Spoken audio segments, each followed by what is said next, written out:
శ్రోతలు, పాపాన్ని పరిశుద్ధ దేవుడు ఏమాత్రమూ సహించడు. పాపాన్ని తప్పక శిక్షిస్తాడు. అయితే మన పాపాలను ఆయన శిలువ మీద మోసి బలియాగమైనందున మనకు పాప విముక్తి కలిగింది. సబ్బాతు సంవత్సరం జుబిలీ అనే హితవత్సరం, ఆస్తిపాస్తుల విధానాలు, వ్యక్తులకు విడుదల మొదలైన అంశాలు ఈ పాఠంలో మీరు వింటారు. ఇశ్రాయేలీయులు కానాను దేశం చేరే వరకు ఈ నియమాలు అమలులోకి రావు. వాగ్దత్త భూమి అనే మాట 25వ అధ్యాయంలో పదే పదే వినపడుతుంది. ఇశ్రాయేలుకు దేవుడు ప్రత్యేకంగా చెప్పిన వాటిని సార్వత్రికం చేయాల్సిన పని లేదు. 25వ అధ్యాయంలో 7 అనే అంకె తరచుగా వినపడుతుంది. ఈ అంకె సంపూర్ణతను సూచిస్తుంది. ప్రకటన గ్రంథంలో 7 అంకె ఎన్నోసార్లు ప్రయోగించబడింది. 7వ రోజు, 7వ వారం, 7వ సంవత్సరం అంటూ 7 అంకెతో దేవుడు కాల విభజనను నింపేశాడు. 6 రోజుల్లో దేవుడు సృష్టి అంతా చేసి ముగించాడు. ఇంకా చేయవలసింది ఏదీ లేదు అనడానికి 7వ దినాన్ని ప్రత్యేకించాడు. అంతేకాని ఆయన అలసిపోయి విశ్రాంతి తీసుకోవడానికి కాదు. సరే, లేవియకాండం 25వ అధ్యాయం వినండి. మీరు వాగ్దత్త భూమిలో ప్రవేశించాక మీరు అమలుపరచవలసిన ఆజ్ఞలు. మీరు భూమికి కూడా 7వ సంవత్సరం విశ్రాంతినివ్వాలి. అది భూమికి విశ్రాంతి సంవత్సరం. ఆ భూమికి సెలవు. దాన్ని దున్నకూడదు, విత్తనాలు వేయకూడదు. మనుషులకే కాదు, భూమికి కూడా సబ్బాతు ఉంది. సబ్బాతు అంటే విశ్రాంతి. అయితే దీనికి ఒక ప్రవచనాత్మక భావం ఉంది. ఇది విమోచనను సూచిస్తుంది. భూసార నిపుణులు చెబుతున్నారు, ప్రతి 7వ సంవత్సరం భూమికి విశ్రాంతినివ్వడం మంచిది. భూమికే కాదు, దానిమీద పనిచేసే వారికి సెలవు, విశ్రాంతి. ప్రజలకు అధిక లాభాపేక్ష నుండి దేవుడు ఈ విధంగా విడుదల కలిగించాడు. ఈ నియమాన్ని ఉల్లంఘించినందుచేతనే 70 సంవత్సరాలు బబులోనుకు చెరపోయారు. 6 సంవత్సరాలు భూమిని పండించవచ్చు. 7వ సంవత్సరం భూమికి సబ్బాతు. ప్రియ శ్రోతలు, వింటున్నారా? మానవునిపై నిలిచిన శాపం భూమి మీదికి కూడా వచ్చింది. మానవుడు చెమటోడ్చి భూమి దున్నుతాడు, పంటలు పండిస్తాడు. కాని ఒక రోజు రాబోతోంది, ఆ రోజున భూమి మీద నుండి శాపం తొలగించబడుతుంది. అందుకే సృష్టి యావత్తు ఇంతవరకు ఏకగ్రీవముగా మూలుగుతూ ప్రసవ వేదన పడుతున్నది. రోమాపత్రిక 8వ అధ్యాయం 22వ వచనం. అయితే యెషయా 35వ అధ్యాయం 1-2 వచనాల్లోని ప్రవచనం, అరణ్యము, ఎండిన భూమి సంతోషిస్తాయి. అవి యెహోవా మహిమను, మన దేవుని తేజస్సును చూస్తాయి. భూమికి సబ్బాతు విశ్రాంతి ఎంతో మేలు. వ్యవసాయ శాస్త్రానికి కూడా యేసుక్రీస్తే ప్రభువు అని మనం గుర్తించాలి. భూమి అలా వదిలిపెట్టినా యజమానికి నష్టమేమీ రాదు. విత్తనాలు వేయకుండానే గడ్డి మొక్కలు పెరుగుతాయి. పశువులకు కావలసినంత గ్రాసం లభిస్తుంది. ఇంకా కొన్ని మొక్కలు ఆహారానికి పనికొచ్చేవి కూడా మొలుస్తాయి. బీదలు, పరదేశులు వాటిని కోసుకోవచ్చు. ప్రియ శ్రోతలు, క్షయాధీన దాస్యంలో ఉన్న ఈ భూమికి విమోచన ప్రాప్తించే రోజు రాబోతోంది. సబ్బాతు జుబిలీ 50 సంవత్సరాలకు ఒకసారి వస్తుంది. లేవియకాండం 25వ అధ్యాయం 8వ వచనం. 7 విశ్రాంతి సంవత్సరాల కాలం 49 సంవత్సరాలు. ప్రాయశ్చిత్త దినాన శృంగనాదం మోగుతుంది. అప్పుడు మీ దేశ నివాసులందరికీ విడుదల ప్రకటించాలి. అది మీకు సునాదం. ప్రతివాడు తన స్వాస్థ్యమును తిరిగి పొందుతాడు. నీవు అమ్మినది లేక కొన్నది మొదలైన లావాదేవీల్లో ఎవరూ ఎవరినీ బాధించకూడదు. 7వ ఏట సాగు చేయకపోయినా 6వ ఏటనే భూమి 3 ఏండ్ల పంట పండేటట్లు దేవుడు చేస్తాడు. 9వ సంవత్సరం వరకు వారు పాత పంటే తింటారు. ప్రతి శతాబ్దానికి 2 సునాద సంవత్సరాలొస్తాయి. శృంగధ్వని సునాదం, ఇది పొట్టేలు కొమ్ము బోర. దేవాలయంలో ఆరంభమైన శృంగధ్వని దేశమంతటా వినపడుతుంది. అంచెల వారీగా దాను నుండి బెయర్షబా వరకు ఈ శృంగధ్వని వినపడుతుంది. జుబిలి సంవత్సరంలో తాకట్లు, క్రయ విక్రయాలు అన్నీ రద్దయిపోతాయి. యోహాను సువార్త 8వ అధ్యాయం 32, 36 వచనాలు, సత్యము మిమ్ములను స్వతంత్రులనుగా చేస్తుంది. కుమారుడు మిమ్ములను స్వతంత్రులనుగా చేసిన ఎడల మీరు స్వతంత్రులే. శ్రోతలు వింటున్నారా? యేసు ప్రభువు దగ్గరికి వస్తే ఆయన నిన్ను స్వతంత్రుణ్ణి చేస్తాడు. అదే నీ జీవితానికి సునాద సంవత్సరం. నీ పాప దాస్య శృంఖలాలు తెగిపోతాయి. లూకాసు వార్త 4వ అధ్యాయం 17 నుండి 21 వచనం వరకు యేసు ప్రభు నజరేతులో సమాజ మందిరంలో లేఖనం చదివాడు. ప్రభు ఆత్మ నా మీద ఉన్నది, బీదలకు సువార్త ప్రకటించటానికి ఆయన నన్ను అభిషేకించాడు. చెరలో ఉన్న వారికి విడుదల, గుడ్డివారికి చూపు ప్రకటించడానికి, నలిగిన వారిని విడిపించడానికి, ప్రభువు హితవత్సరం ప్రకటించడానికి ఆయన నన్ను పంపి ఉన్నాడు.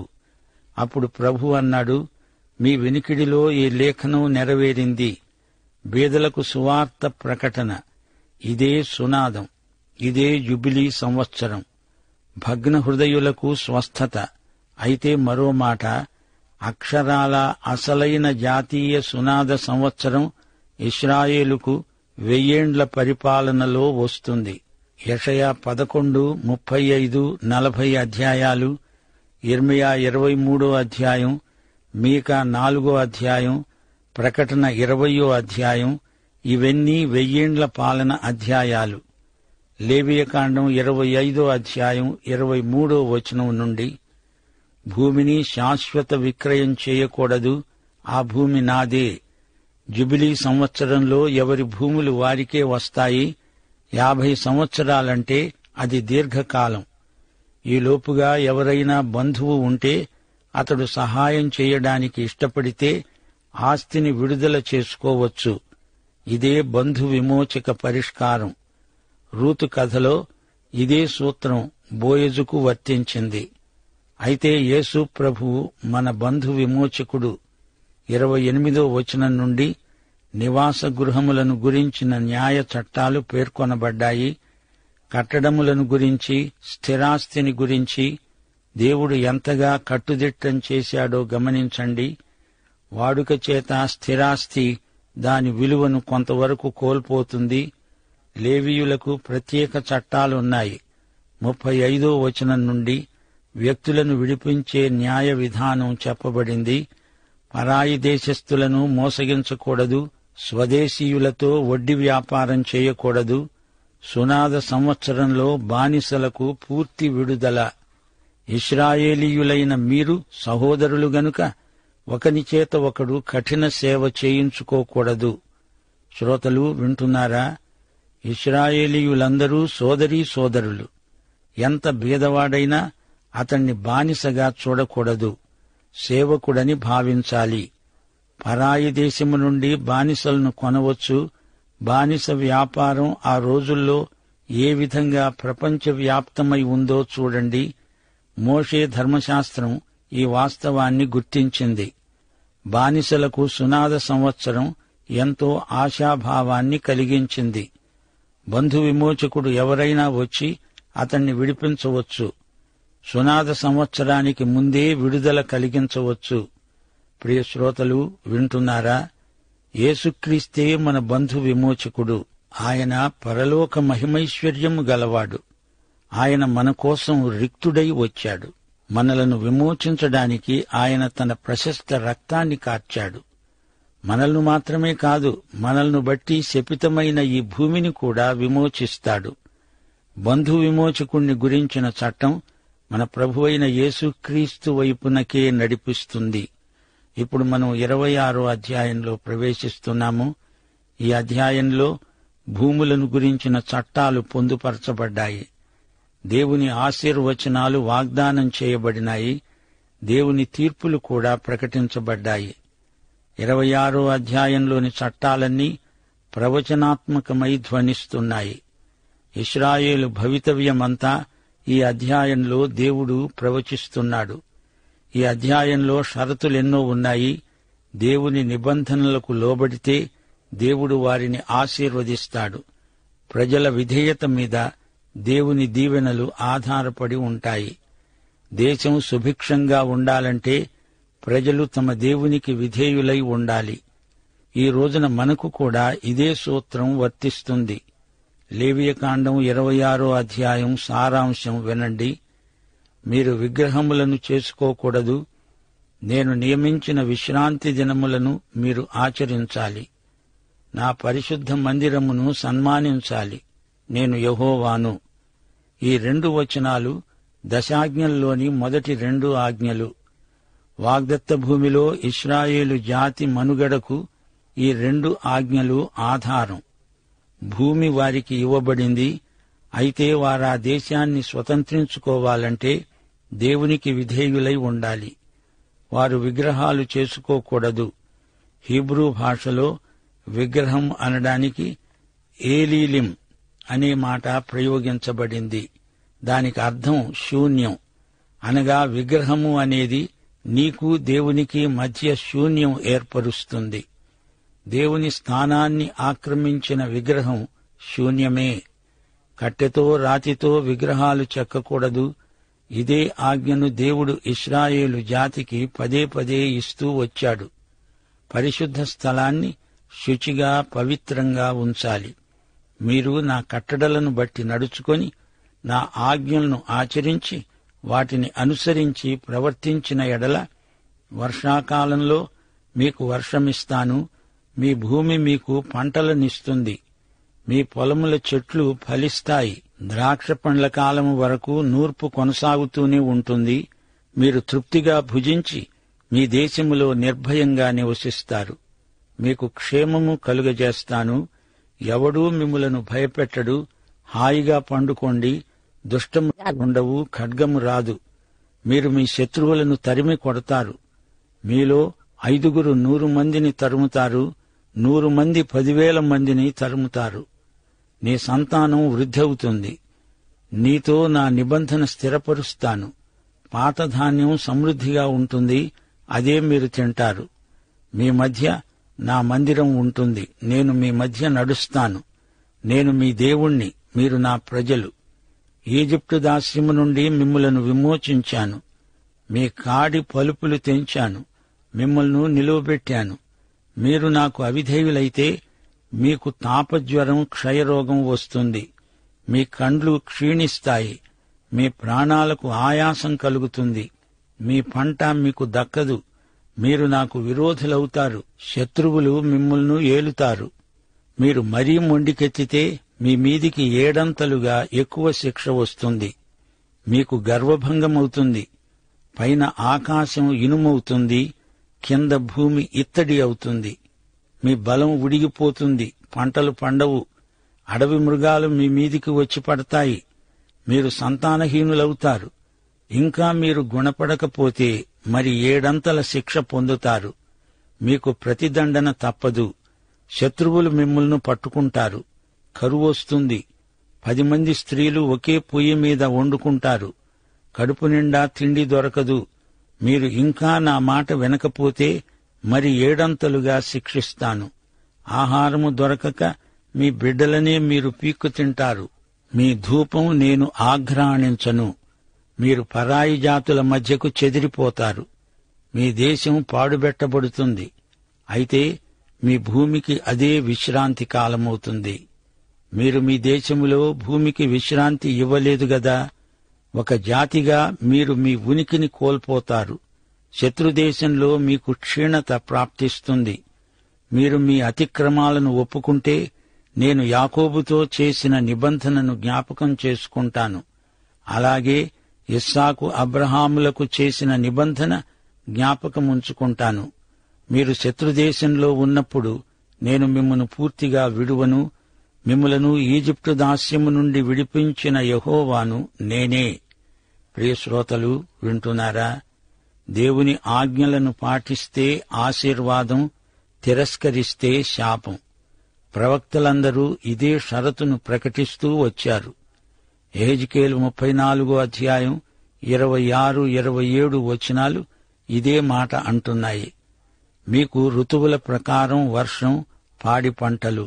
నా మాట వింటే అది మీకు దీవెన, నాకు మహిమ. ఆమోసు గ్రంథం 9 అధ్యాయం 13 వచనం, పర్వతాల నుండి మధురమైన ద్రాక్షరసం స్రవిస్తుంది, కొండలన్నీ రసధారలవుతాయి. యోవేలు 2 అధ్యాయం 23, 24 వచనాలు, దేవుడు తొలకరి వర్షము, కడవరి వర్షము అనుగ్రహిస్తాడు. ప్రియ శ్రోతలు, వింటున్నారా? దేవుని ఆశీర్వాదాలు షరతులతో కూడినవి. ఇశ్రాయేలు జాతిగాని, విశ్వాసులమైన మనముగాని దేవుని మాట వింటేనే దీవెన, లేకపోతే శాపం. అంటే దేవుడు ఎందరో భక్తులను లేపి వారి చేత చెప్పించాడు. సమూయేలు, దావీదు, దెబోరా, గిద్యోను, ఏలియా మొదలైన వారు ఎంతో చెప్పారు. యెహోషువ 23 అధ్యాయం 10 వచనం, మీ దేవుడైన యెహోవా మీకిచ్చిన మాట చొప్పున తానే మీకోసం యుద్ధం చేసేవాడు గనుక మీలో ఒకడు 1000 మందిని తరుముతాడు. ఈ లెక్క మా శ్రోతలు గమనించారా? 5 100 మందిని తరిమితే 100 మంది 10,000 మందిని తరిమి కొడతారు. ఇక్కడ ఒక్కడు 1000 మందిని తరుముతున్నాడు. దేవుని మాట వింటే జయం, వినకపోతే అపజయం. వింటే దేవుని వాగ్దానము చొప్పున వారు ఒక జాతిగా వర్ధిల్లుతారు. ఆరాధన గుడారం వారికి ఆశీర్వాదాల నిలయం. ప్రకటన 21 అధ్యాయం 3 వచనం, ఇదిగో దేవుని నివాసము మనుష్యులతో కూడా ఉన్నది. ఆయన వారితో కాపురముంటాడు. వారు ఆయన ప్రజలై ఉంటారు. దేవుడు తానే వారి దేవుడై ఉండి వారికి తోడై ఉంటాడు. ఈ అధ్యాయం మొత్తంలో దేవునితో సహవాసం ఆయన ప్రజలకు గొప్ప ఆశీర్వాదమని మరీ మరీ చెప్పబడింది. 1 యోహాను 1 అధ్యాయం 7 వచనం, ఆయన వెలుగులో ఉన్న ప్రకారము మనము వెలుగులో నడిచిన ఎడల మనము అన్యోన్య సహవాసము గలవారమై ఉంటాము. అప్పుడు ఆయన కుమారుడైన యేసుక్రీస్తు రక్తము ప్రతి పాపము నుండి పవిత్రులనుగా చేస్తుంది. ప్రియ శ్రోతలు, వింటున్నారా? దేవునికి మనతో సహవాసం చేయడమంటే ఎంతో ఇష్టం. 2 కొరింథీ 6 అధ్యాయం 16 వచనం, దేవుని ఆలయమునకు విగ్రహములతో ఏమి పొందిక? మనము జీవము గల దేవునికి ఆలయమై ఉన్నాము. దేవుడంటున్నాడు, నేను వారిలో నివసించి సంచరిస్తాను. నేను వారి దేవుడనై ఉంటాను, వారు నా ప్రజలై ఉంటారు. గతంలో దేవుడు వారికి ఎంతో మేలు చేశాడు. ఈజిప్టు దాస్యం నుండి విడిపించాడు. ఇంకా ఎన్నెన్నో మేళ్లు చేస్తాడు.